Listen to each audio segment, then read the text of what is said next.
你有冇發現呢個世界好奇怪？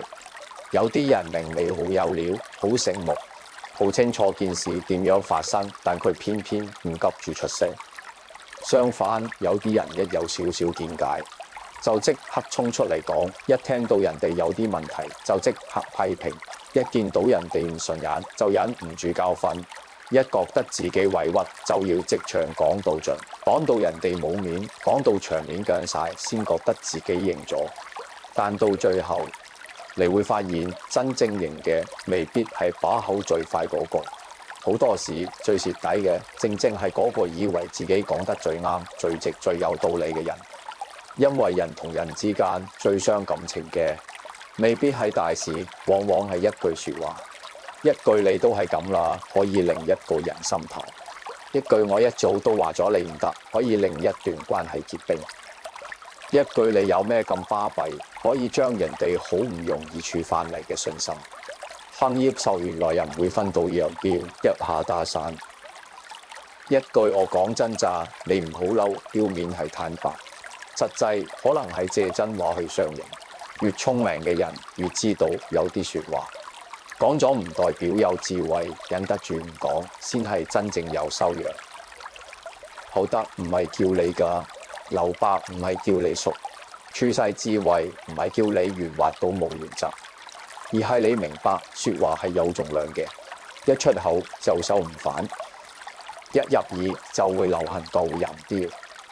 人最難嘅地方唔係識講幾多道理，而係喺最想講嗰一刻識得停一停，諗一諗呢句說話講出去係幫緊件事定係只係發洩緊自己。以前我識一個人叫阿強，阿強好醒，反應快，講嘢犀利，朋友聚會入面佢永遠係最有存在感嗰個。人哋講一句，佢可以駁三句；人哋分享少少煩惱，佢即刻分析到人哋無地自容。同事開會講方案，佢一眼就睇到漏洞，然後即場指出，咁都諗得出，你有冇用腦？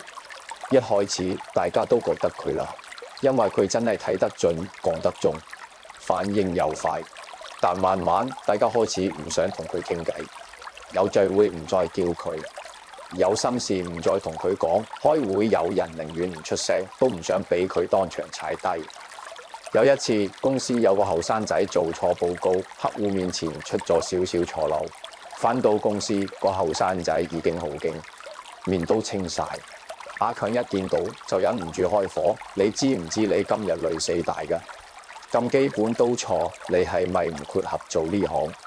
直受原來人會分道揚鑣，嗰陣全辦公室靜晒，個後生仔冇駁嘴，只係低低頭講咗句對唔住，我會改。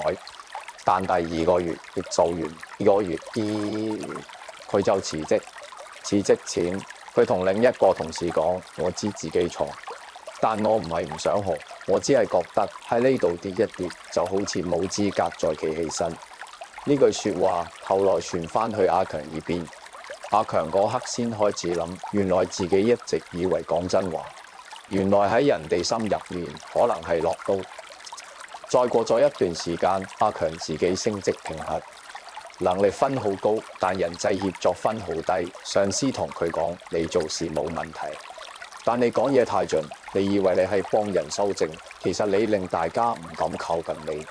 阿強唔服氣，問咁我見到問題都唔講。上司答佢一句，問題要講，但唔一定要用羞辱人嘅方式講，你可以指出錯，但唔需要否定一個人。呢句說話令阿強沉默咗好耐，因為佢終於明白自己過去引以為傲嘅鋒利，原來唔係智慧，只係未經修養嘅聰明。真正成熟嘅人唔係冇鋒芒，而係知道鋒芒幾時收，幾時放幾多，對住邊個放。後來阿強變咗，有次另一個同事又交錯資料，如果係以前佢一定即刻鬧你又你，但嗰次佢停咗一停先講，呢度有個位要改，我哋一齊睇下點樣補救。下次你交之前可以先對一對你幾好。同樣係指出問題，但氣氛完全唔同。同事冇防衛，反而願意聽，到最後件事解決得更快。關係亦冇配。你睇呢就係厚德。厚德唔係唔講真話，而係用一個人聽得入耳嘅方式講一個對事情有幫助嘅真相。越聰明嘅人越少講第一句。我一早都話咗，呢句說話殺傷力好大。表面上你只係證明自己有先見之明，實際上你係喺人哋已經跌低嘅時候再踩多一腳。人哋失敗咗，心入面已經知道自己做錯。呢個時候佢最需要嘅未必係你提醒佢你有幾英明，而係有人俾佢一個可以企返起身嘅空間。我一早都話咗，講完你係贏咗1秒鐘嘅優越感，但輸咗人哋對你嘅信任。下一次佢有困難唔會再揾你，佢有計劃唔會再同你商量，佢有心事更加唔會攤開俾你睇，因為佢知道你唔係想幫佢，你係想證明你啱。真正有智慧嘅人唔會喺人哋出事之後急住攞彩，佢會問而家最要緊係點樣補救。你講呢句，對方會記得你，因為你冇趁佢低潮時抽水，你陪佢揾路。聰明人知道關係唔係靠每次講贏建立，而係靠關鍵時候留一分體面累積。越受原來人會分道揚鑣，越聰明嘅人越少講第二句，你都係咁啦。呢句更加陰道，因為佢唔係批評一件事，而係否定一個人嘅。人做錯一件事，你可以講呢件事處理得唔好，但你講你都係咁啦，意思就變成你呢個人本質就係唔得。一個人最怕嘅唔係被指出錯誤，而係被判死刑。有啲父母對仔女講，你都係冇用啦；有啲伴侶吵架講，你永遠都唔會改；有啲朋友失望時講，我就知你靠唔住。講嘅人可能只係一時火隻眼，但聽嘅人會記好耐，因為呢啲說話好似標籤一貼上去，人就好難撕翻落嚟。越成熟嘅人越明白批評要對事，唔好對人。人係流動嘅，會變會學會改。你一句說話可以推佢一把，亦可以封死佢一條路。真正有厚德嘅人會將你都係咁啦搵成，呢次咁做效果唔好，我哋下次可以點樣避免？你睇同樣係不滿，但一個係盤言，一個係開路。人聽到盤言就會反抗，人聽到開路先有機會反省。越聰明嘅人越少講第三句，我講真咋，你唔好嬲。呢句好多人中意用，好似只要加咗我講真，後面幾難聽都變得合理。但真話唔等於可以冇禮貌，坦白唔等於可以冇分寸。你講真唔代表你一定善良理直，唔代表你一定善良理直，唔代表你一定正確。有時候人哋嬲唔係因為你講真，而係因為你用咗一重好傷人嘅方式講真。你可以講呢件衫可能太襯你氣質，但唔需要講你着到好老土。你可以講呢個想法可能要再諗成熟啲，但唔需要講你諗嘢好天真。你可以講我感覺我哋溝通有啲位要調整，但唔需要講你真係好難頂。一句說話有好多重講法，越低層次嘅人覺得自己有真相就有資格傷人，越高層次嘅人會先問自己，我講呢句係想幫佢定係想刺佢？如果你真係為人好，你會揀一個對方承受得到嘅方式。如果你只係想發洩，其實你唔係講真，你係借真話包裝自己嘅情緒。越聰明嘅人越少講第四句關我咩事。呢句聽落好瀟灑，好似好有邊界咁，但好多時佢唔係邊界，係冷漠。當朋友遇到困難，唔係叫你包底，但一句關我咩事，可以即刻令對方知道原來自己喺你心入面無畏自己。當家人想同你傾兩句，唔係要你解決全世界，但你一句你自己搞掂啦，會令人覺得你唔係無，你係無心。處世智慧唔係要你做爛好人，咩都接咩都幫，但真正有修養嘅拒絕唔會帶住輕視。你可以講呢件事我未必幫到手，但我可以聽你講下。你可以講我而家能力有限，未必接得住，但我希望你揾到合適幫忙。你可以講我呢刻唔方便參與，但我明白你唔容易。佢絕係需要嘅，但佢絕唔等於要冰冷。人同人之間好多時唔係因為你幫唔到而失望，而係因為你完全唔想理解而心頭。越聰明嘅人越懂得保護自己，同時唔破壞別人嘅尊嚴。越聰明嘅人越少講第五句你睇人哋。呢句係好多關係入面最常見嘅傷。父母講你睇人哋個仔，伴侶講你睇人哋男朋友，老闆講你睇人哋同事，朋友講你睇人哋機率。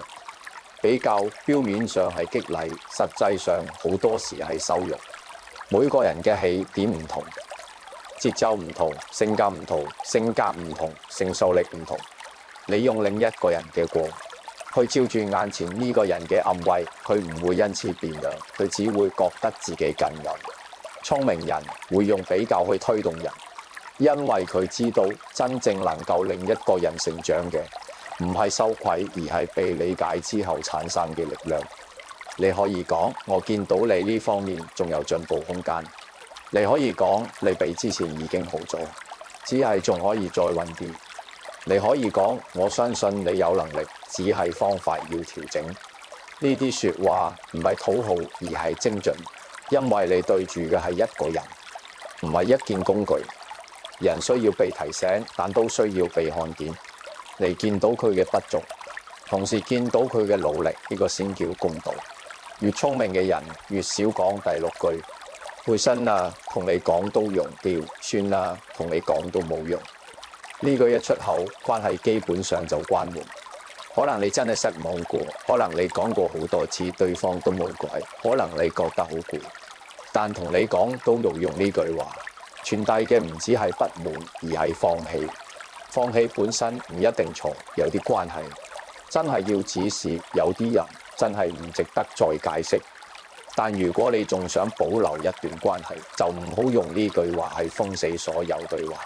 你可以講我而家情緒未平復，遲啲再講。你可以講個人標，我講咗幾次都冇改變，所以我需要重新諗下點相處。你可以講我希望我哋唔係互相攻擊，而係真係解決問題。成熟嘅人知道唔係所有沉默都係逃避，有時沉默係為咗唔講錯嘢。但唔成熟嘅人會喺情緒上投時，用最狠嘅說話去結束對方嘅希望。留白係一重高級嘅處世智慧。留白唔係冇話講，而係你知道呢一刻講未必有用。你留一點空間俾對方消化，留一點體面俾彼此落堂，留一點時間俾真相慢慢浮出嚟。好多關係唔係死於問題本身，而係死於冇人肯留白。你一句我一句，嗰一句句句都要認，句句都要認，句句都要頂到盡，最後本來可以解決嘅事變成面子之戰。人一旦入咗面子之戰，就唔再理真相，只想保住自己唔輸。所以真正有智慧嘅人會喺衝突升溫前停低，佢唔係怕，係知道再講落去只會燒埋間屋。你見過茶餐廳入面有啲人同夥計爭幾蚊，越講越大聲，最後全長望住佢，佢以為自己爭返公道，其實輸咗而太。你見過家庭飯局入面有人一句唔啱聽就翻舊帳，又刪舊帳，由細個講到大，越講越上，最後成餐飯冇人食得安樂。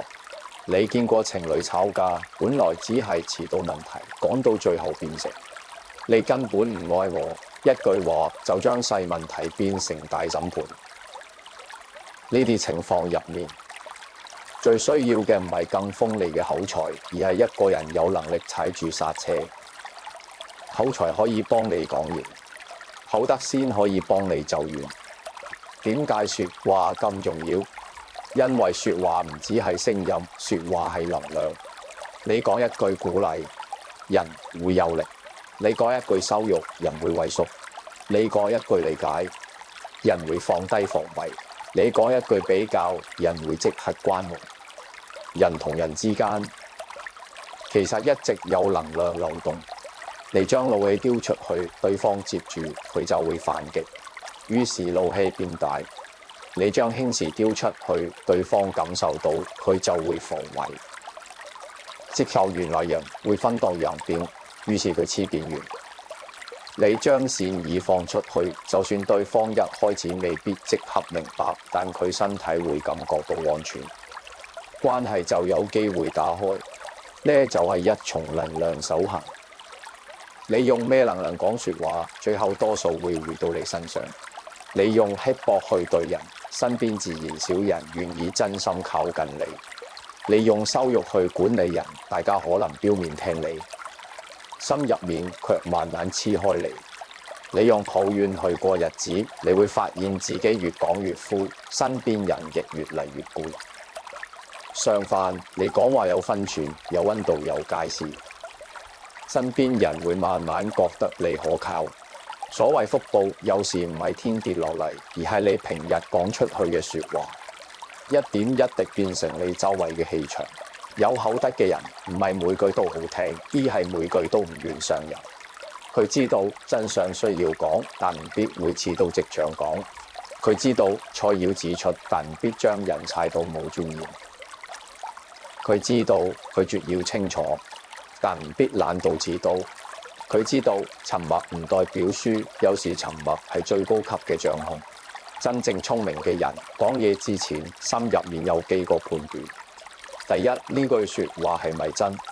如果唔真，就唔好講。因為人會分道揚鑣，道聽途說，未查清楚就唔好加鹽加醋。好多是非就係咁嚟，一個人講少少，第二個人改少少，第三個人再添少少，最後變成一把火，燒到人哋一身傷。唔知道就講唔知道，唔確定就唔好扮確定。呢係做人最基本嘅厚道。第二，呢句說話係咪有必要？有啲話係真，但冇必要。你見到人哋今日精神差，唔一定要即刻講你個樣好慘。你見到朋友生意失敗，唔一定要即刻講我一早覺得你唔得。你見到人哋婚姻唔順，唔一定要講當初我都唔睇好你哋。真相如果只係為咗滿足你把口，咁唔叫真誠，叫冇修養。第三，呢句說話係咪對方而家承受得到？同一番說話，時間唔同，效果完全唔同。人哋情緒爆緊，你講道理㗎，佢聽唔入。人哋剛剛受傷，你分析對錯，佢只會覺得你冷血。人哋已經準備面對，你一句提醒，佢先可能收到。智慧唔止係講咩，仲係幾時講。第四，呢句說話係咪由善意出發？呢個最關鍵。有時你以為自己好理性，其實只係想贏。有時你以為自己好坦白，其實只係想錢。有時你以為自己好公道揚鑣，有時你以為自己好公道，其實只係想證明對方錯。所以講之前問自己，如果對方唔係輸俾我，而係真係變好，咁我會點樣講？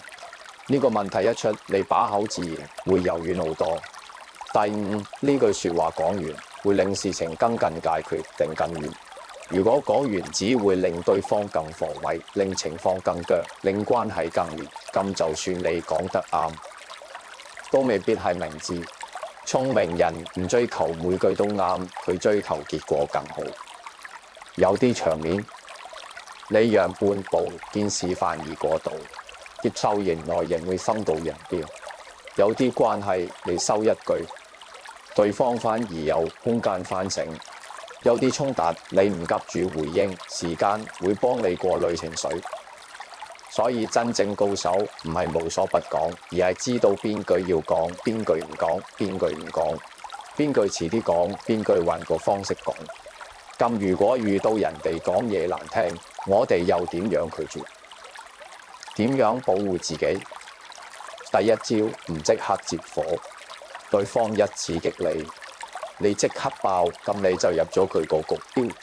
你可以停一停，飲啖水，慢慢講呢個講法，我聽到唔舒服。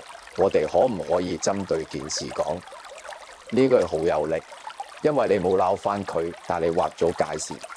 第二招，將人身攻擊拉翻去事情。對方講你真係冇用，你唔好急住證明自己有用。你可以講接受原來人會分道揚鑣。如果係講呢件事邊度做得唔好，我願意聽；但如果係否定我呢個人，我唔接受。成熟嘅拒絕就係咁清楚，唔需要大聲，但要穩。第三招，面對比較唔接受辱。有人講你睇人哋機率，你可以講我明白你想我進步，但用比較嘅方式，我會比較難吸收。你可以直接講我邊方面要改，呢句唔卑不亢。你承認可以改善，但唔接受被貶低。第四招，面對冷嘲熱諷，要求具體。有人講你生日都係咁，你可以講你講嘅係邊一件事，我哋具體啲講，會容易解決。好多攻擊一具體就冇力，高薪高贏好，因為攻擊最中意籠統，最怕正背，最怕清楚。第五招，面對情緒勒索，溫和拒絕。有人講你唔幫我，即係你唔當我朋友。你可以講我珍惜你，但呢件事我真係做唔到，做唔到唔代表我唔重視你。呢句說話保住關係，受原來人會分道揚鑣，同時保住自己。真正有智慧嘅人唔會用討好玩和平，因為討好得嚟嘅和平只係表面平靜，內心會慢慢積怨。你可以善良，但要有界線。你可以體諒，但唔好自我犧牲到無底線。你可以沉默，但唔好俾人以為你冇感受。口德唔只係對人好，亦係對自己好。會分高揚鑣，有口德嘅人，唔用說話去傷人；有智慧嘅人，亦唔容許別人用說話長期傷自己。呢兩樣要一齊有，先叫成熟。好多人晒日文，點樣先可以變得更有氣場？其實氣場唔係靠大聲，反而係學識接受原來人會分道揚鑣，唔係靠句句串，唔係靠見人就壓。真正嘅氣場係你講嘢穩唔急，唔亂唔爛而唔會分道揚鑣。你可以溫柔但唔軟弱，你可以沉默但唔空洞，你可以拒絕但唔羞辱，你可以指出問題但唔摧毀人。一個人如果做到呢點，佢企喺度已經有力量，因為大家知道喺佢身邊係安全嘅。你唔會無端被佢出賣，你唔會因為一次失誤就被佢踩死，你唔會因為分享脆弱就變成佢日後攻擊你嘅武器。呢種安全感係最值錢嘅人品。香港生活節奏快，人人都攰，人人都趕。人人都趕，人人都好似冇時間慢慢過。地鐵入面人逼人，茶餐廳入面火嘅催你落單，辦公室入面信息一個接一個，屋企入面又有生活壓力。人一攰，把口就容易硬；人一急，語氣就容易差。但正正因為世界已經夠嘈，真正有修養嘅人先更加珍貴。佢唔係冇脾氣，只係唔隨便就脾氣變成毒。佢唔係冇立場，只係唔需要用羞辱去證明立場。佢唔係冇看法，只係知道有啲說話留一留，比講晒更有力量。你有冇試過遇過一個人，佢冇講好多大道理，但你同佢傾完，心會定煩，因為佢唔搶你嘅話，唔急住判斷，你唔用你嘅錯嚟抬高自己。佢只係安安靜靜聽，適當時講一句：我明白你唔容易，或者不如我哋睇下下一步可以點。就係呢啲人最有福氣，因為人願意靠近佢，信任佢，同佢合作。喺低潮時諗起佢。把口好嘅人唔一定命好，但把口稀薄嘅人好多時會慢慢將自己嘅路講窄。你今日講人一句難聽，可能對方冇反應，但心入面已經記低。你今日俾人一分體面，可能對方冇即刻多謝你，但有日佢會記得你嘅厚道。愛新道人標人生好多回報，都唔係即刻見到。你講出去嘅每一句話都好似蟲子，稀薄係蟲子，會長出巨刺；善意係蟲子，會長出信任；抱怨係蟲子，會長出消耗；理解係蟲子，會長出連結。所以越聰明嘅人，越懂得少講廢話，少講狠話，少講傷人嘅真話，少講顯擺自己嘅話。唔係因為佢冇能力講，而係佢知道真正高級嘅人生唔需要靠把口壓低別人。人到一定年紀就會明白，說話唔係用嚟證明自己機警，而係用嚟建立關係、解決問題、傳遞溫度、守住分寸。如果一段說話講完只係令自己爽，但令對方受傷，令事情更灰，令關係更遠，咁呢段說話就算再有道理都唔值得。如果一句沉默可以避免一場無謂嘅爭執，如果一句溫和可以令對方願意反省，如果一句留白可以保住彼此體面，咁呢種克制就係智慧。人生最難收嘅係把口，因為把口最接近情緒。心一急口就快，心一委屈口就狠，心一不服口就上癮。但一個人真正嘅功力，就係喺呢啲時候仍然守得住自己。唔該記住，唔好喺人哋低谷時講風涼話，唔好喺人哋犯錯時急住定性，唔好喺人哋信任你時將佢嘅秘密變成談資，唔好喺自己有少少優勢時就用說話壓人。因為今日你企高少少，唔代表你永遠唔會跌低。今日你有道理，唔代表你可以冇自卑。今日你講得型，唔代表你做人做得型。真正嘅聰明係看透之後仍然溫厚，真正嘅修養係有能力傷人但選擇不傷。真正嘅處世智慧係知道人性有弱點，所以講話留餘地；知道關係好脆弱，所以相處留體面；知道世事無常，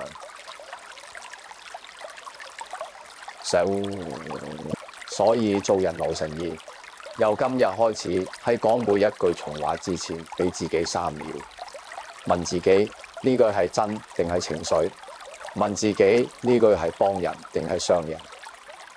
問自己呢句講完，件事會更好定係我只係更爽？如果答案唔清楚，就慢啲講；如果情緒太滿，就遲啲講；如果對方承受唔到，就換個方式講；如果只係為咗贏，就唔好講。厚德唔係迷信，係一個人最實際嘅福氣。你嘅嘴藏住你嘅格局，會分道揚鑣你嘅語氣，露出你嘅修養。你點樣同弱者講話，反映你嘅慈悲；你點樣同挫者講話，反映你嘅智慧；你點樣同親近嘅人講話，反映你真正嘅人品。願你往後講話有鋒芒，但唔傷人；有立場，但唔刻薄；有真相，但有溫度；有拒絕，但有體面。